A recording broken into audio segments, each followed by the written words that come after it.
Hey, welcome back to the channel.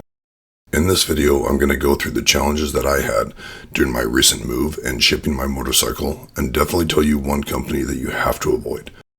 So if you have a motorcycle and you're looking to ship it, it is probably extremely important to you. So you do want to choose a carrier that's going to take proper care of your baby. For me, my baby is a 2020 Ducati Multistrada Enduro. So when it came time to move from California to Pennsylvania, I quickly started looking for a reputable company to move the motorcycle.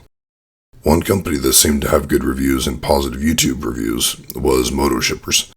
So I did submit an online request for quote, but I did not ever hear back from anybody. Since I could not get a hold of anybody at motoshippers, I contacted my moving company that was moving all of my household items and spoke with the moving specialist, and they reassured me that they have lots of experience moving motorcycles and that they would have the appropriate tie downs to properly secure it. Liars. During the move, she even asked what the most important part of the move was. I told them, do not damage the motorcycle.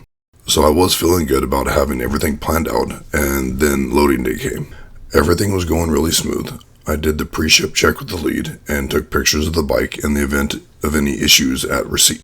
About an hour later, I went out and the motorcycle was gone. I went to check the truck to see how it was secured, and I about had a heart attack.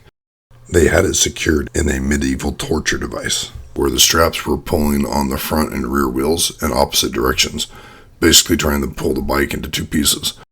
They then had a strap going over the seat and another going across the front fairing, including the headlights. I immediately had them remove the straps so I could inspect the bike for damage. It appeared that everything was okay, so I helped them with the appropriate way to secure the motorcycle. Then everything else was packed up in the truck lift.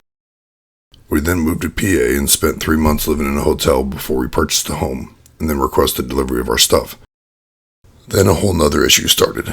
I could not get delivery of my stuff scheduled because I could not get a hold of my moving rep. I tried emailing and phone calls with no reply. I then called the main number, where the gentleman told me that I had to work directly with my moving specialist. I told him that she was not returning my phone calls and I needed to speak with someone that could schedule the delivery immediately. He ended up scheduling the delivery, so I then also told him about the issues during loading, and to make sure someone familiar with motorcycle transport loads and handles the motorcycle. He reassured me that it would be handled properly and that he put the additional notes in my file. Well, here's how the motorcycle showed up. What the hell? They opened the door and the motorcycle was literally laying on all of my other stuff.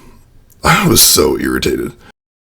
They asked me if I wanted to unload it myself, and I said no. I did not want any damage to be blamed on me unloading it. So they got it unloaded and I carefully inspected it. There was no apparent damage at the time. However, now it leaks oil out the back of the motor, and I'm not sure exactly where it's coming from. I will be dismantling the bike this winter to replace the air filter, change the spark plugs, as well as check where the oil leak is coming from. Aside from the motorcycle issues, I have never had so much stuff arrive damaged. I have moved several times cross-country before, and I always used New World van lines, and I have never had anything show up damaged. That was not the case with JK Moving.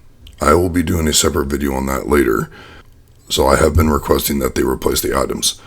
Needless to say, JK Moving is definitely a company to avoid.